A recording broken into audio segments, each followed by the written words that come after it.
And yes, this is Read It or Skip It. Welcome to The Deep Dive, the show where we take your source material and help you decide, read it or skip it. Today, we're plunging deep into Caught Up, Crime, Obsession, and Faded Loves by Navessa Allen. And this isn't, just any story. It's a really intense look at how a life tangled up in crime, a forbidden connection, and that heavy weight of family loyalty, how it all intertwines. And it leaves these deep marks, often pretty devastating ones, on everyone involved. So our mission on this deep dive, to unpack this really gripping narrative, try to understand what makes these characters tick, and explore those twists of fate that bind them and sometimes break them. Yeah, and what's really fascinating here is how the book gets into not just the what the crime, the obsession, but the why. The deep psychological stuff, the baggage they carry, the lasting hit from betrayals, and that really tough journey some characters take towards figuring themselves out, while others, they stay stuck. We'll be kind of navigating through different viewpoints, seeing how the same event hits different people, and really digging into how their choices and their situations play off each other. Okay, let's dive in. The story pretty much throws us right into the deep end, into one man's world, immediately after something really violent happens. So picture this, Nico Jr. Charchi. He's reflecting on his past, a past that just won't let go. He's actually holding a bloodstained shirt. It's this really chilling reminder of what just went down with Tommy Marchetti. They're a very visceral image to start with. Totally. And then, soon after, you see Junior and his brothers, they're all in black, standing by a river as this car, the evidence, just sinks into the water. And the book describes them as having this cool detachment. It really shows how hardened they are. Almost numb to it. Exactly.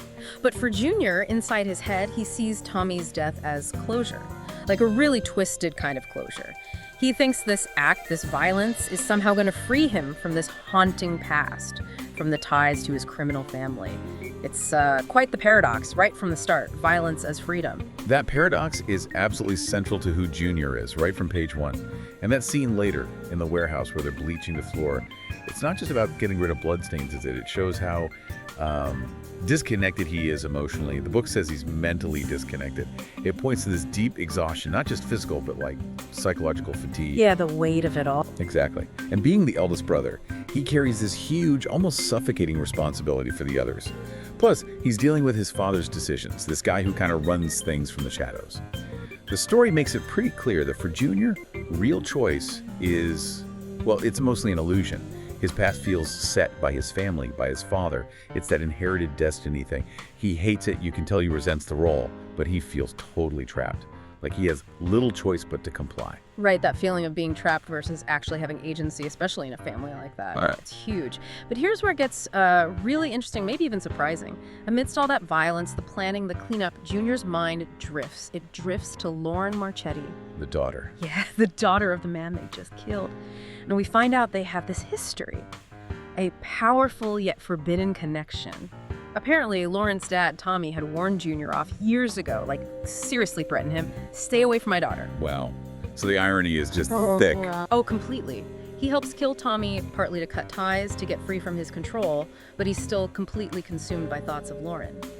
And it's not just remembering the past, it's kind of obsessive now. He's checking her social media, observing her life from a distance. He's fascinated by how she's changed, even her involvement in the adult entertainment industry.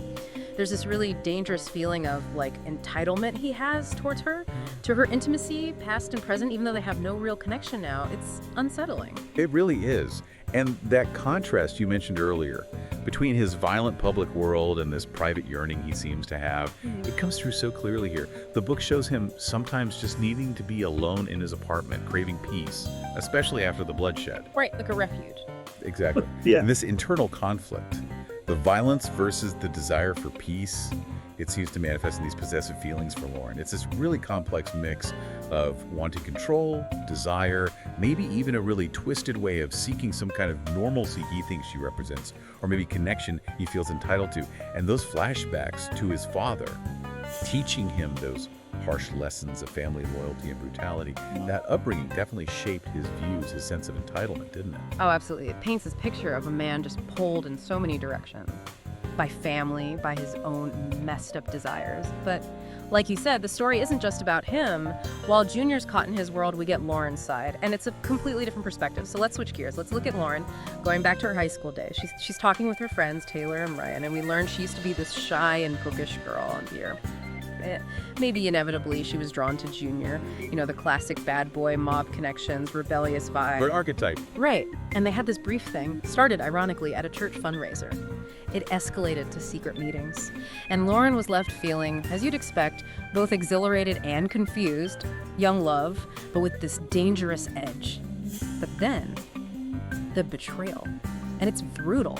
Her close friend Kelly, who also had a thing for Junior, finds Lauren's diary. Oh, no. Yeah, and Kelly posts pictures of the diary entries online, publicly. The humiliation was just immense. It led to bullying, Lauren basically withdrawing, faking being sick, ending up transferring schools, just in a really traumatic experience. The one bright spot seems to have been Ryan, who was just quietly there for her, offering support during that awful time. And that kind of betrayal, that public shaming, Yeah. it's not just high school drama, is it? Mm-hmm. The story shows how deeply that stuff can embed itself.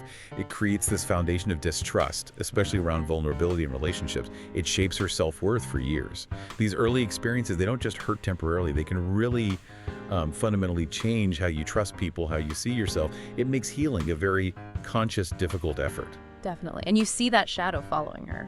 Years later, she actually runs into Junior again, and he just flat out denies remembering anything about their relationship.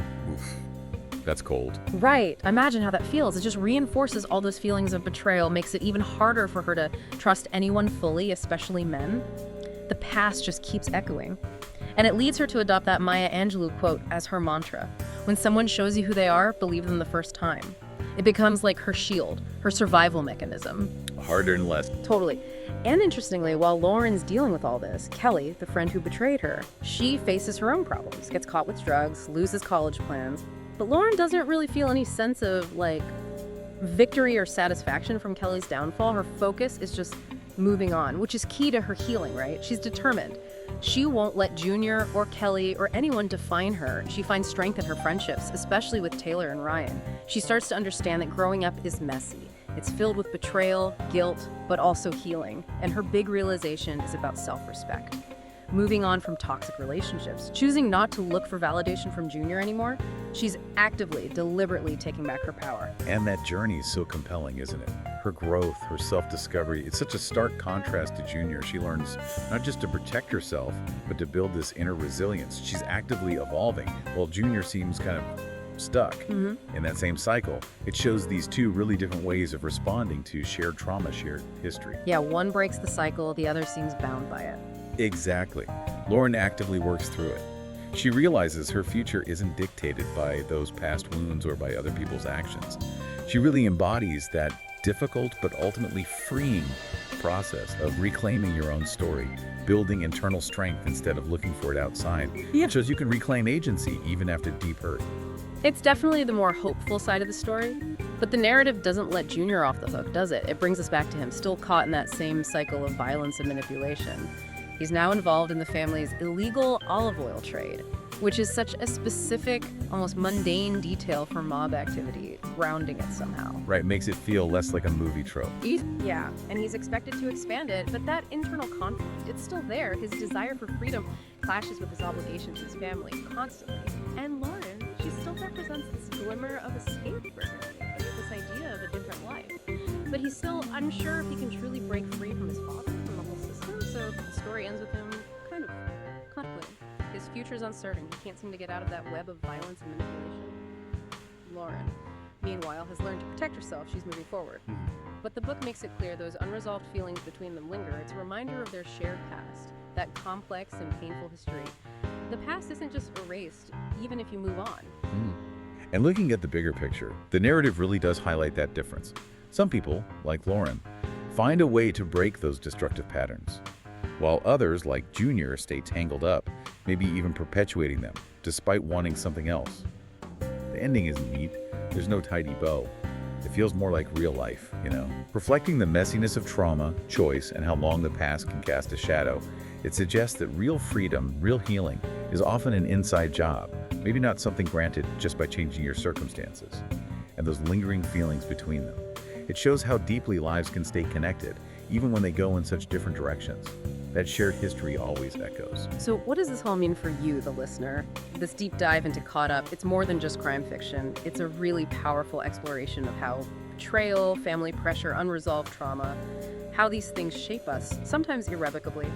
Lauren's journey shows us resilience, that tough fight for self-respect, while Junior, his path shows the pull of legacy, the dark side of obsession, and how hard it is to escape your roots. Yeah, and it leaves you with this really provocative question, I think. Can anyone truly escape the gravity of their past? Or the people who were central to it?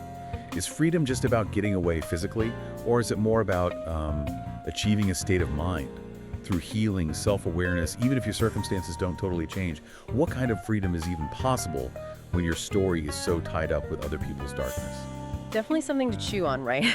We hope this deep dive gave you a good shortcut to understanding this really fascinating, sometimes unsettling book for us. This one's definitely a read it. Until next time, and yes, this is Read It or Skip It.